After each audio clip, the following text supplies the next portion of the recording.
Arnaud Froger, bonsoir. Bonsoir. Bienvenue sur le plateau du Journal Afrique. Vous êtes le responsable du bureau investigation de Reporters sans frontières, organisation de défense des médias et des journalistes. Hier, les informations annonçaient plusieurs arrestations, nous l'avons donné ici même. Et dans votre communiqué, qui est intitulé « Assassinat du journaliste Martinez Zogo au Cameroun », révélation sur un crime d'État, vous êtes plus précis sur l'identité des personnes, arrêtées. Est-ce que vous pouvez nous en dire plus? Qui sont-elles? Qui sont ces personnes qui ont été arrêtées? Alors il y a un fait qui est établi aujourd'hui selon les enquêteurs qui ont amassé un nombre considérable d'informations puisqu'une vingtaine de personnes ont été arrêtées. Il s'agit d'officiers.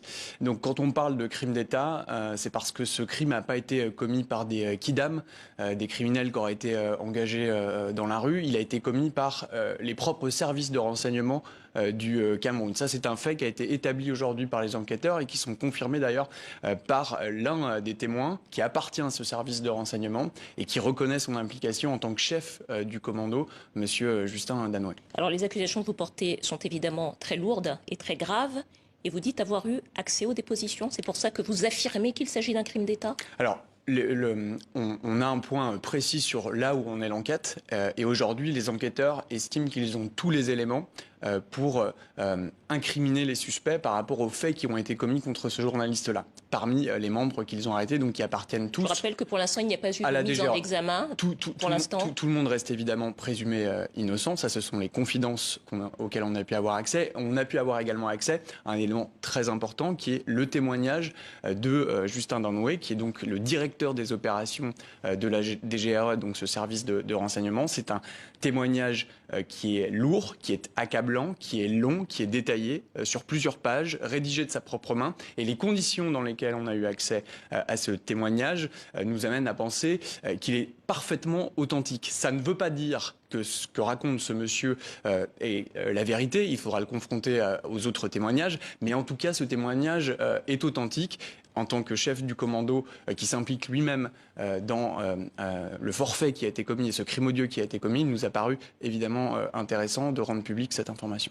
Alors, vous dites avoir eu accès donc aux dépositions des personnes interpellées, dépositions que vous qualifiez, je cite, de sidérantes et d'accablantes. Concrètement, qu'est-ce qu'on y apprend ? On a le récit détaillé du plan macabre qui a été mis en place pour faire taire ce journaliste. D'une opération qui ressemblait au départ à une opération d'intimidation, avec une filature qui a duré à peu près une semaine, pendant laquelle ce journaliste a été suivi, je le rappelle, par les services de renseignement de son propre pays. On est arrivé jusqu'à cette journée du 17 janvier, où il a finalement été arrêté par un commando qui, semble-t-il, était dirigé par monsieur Danoué, c'est en tout cas ce qu'il affirme, avec des hommes qui ont été recrutés parmi les membres de la DGRE pour l'intimider, le passer à tabac et puis finalement le tuer puisqu'il n'en ressortira pas vivant. Son corps a été retrouvé quelques jours plus tard, mais il a bien été tué selon les informations à notre disposition dans cette fameuse nuit du 17 janvier. Alors, vous nous avez parlé à 2 reprises de Justin Danoué. Dans ce communiqué, vous revenez plusieurs fois sur 3 noms qui reviennent: Jean-Pierre Amougou Belinda, Léopold Maxime Eko et Laurent Esso. Est-ce que vous pouvez nous dire qui sont ces personnes et quel rôle, selon vos informations, est-ce qu'ils auraient pu avoir joué dans l'affaire de l'assassinat de ce journaliste? Depuis le tout départ de cette affaire, le nom de monsieur Belinga revenait. Pourquoi? Parce que le journaliste Martinez Zogo s'en était pris à lui à plusieurs reprises, à l'antenne,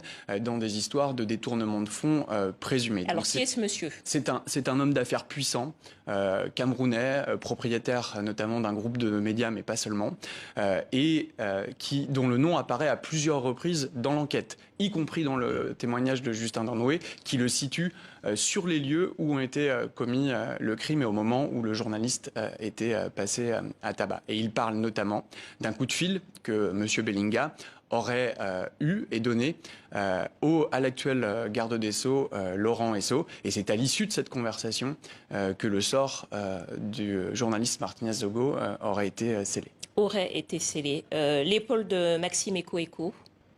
Monsieur Eko, c'est le patron des services de renseignement camerounais, de la DGRE, donc c'est le patron de ce service-là, service qui a été visiblement mandaté, comme le serait un groupe de tueurs à gages, pour régler son compte à Martinez Zogo. Lui, dans les informations qu'on avait jusqu'à aujourd'hui encore, semblait nier son implication directe, a dans un premier temps en tout cas tenu une ligne de défense qui visait à dire qu'il n'était pas au courant de ce projet mis en œuvre par son directeur des opérations.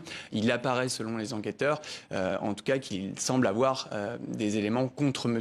Eko également, et que de toute façon il a une forme de responsabilité hiérarchique, puisque ce sont les moyens du service qu'il dirige qui ont été utilisés pour tuer Martinez Zogo. Vous parlez également d'une troisième personne, Laurent Esso, qui n'est pas n'importe qui, puisqu'il s'agit du ministre de la Justice du Cameroun. Oui, son nom est cité dans le témoignage qu'on a pu consulter. L'enjeu, si vous voulez, pour les enquêteurs aujourd'hui et pour nous en tant qu'organisation de la société civile, et c'est le travail que cherchent à faire aussi les journalistes camerounais, c'est de faire en sorte que ce crime commis contre un journaliste ne reste pas impuni et que toutes les responsabilités soient établies, quelles qu'elles soient. Le nom du garde des Sceaux apparaît dans ce témoignage-là. C'est pas un témoignage anodin, c'est le témoignage de celui qui s'implique dans un crime en tant que leader du commando qui a exécuté le journaliste. Donc ces informations-là doivent être évidemment vérifiées, corroborées par sans doute d'autres témoignages, mais il est évident que cette conversation, si elle a eu lieu, il faut que toutes les responsabilités puissent être établies et qu'on ne se retrouve pas comme dans le cas de monsieur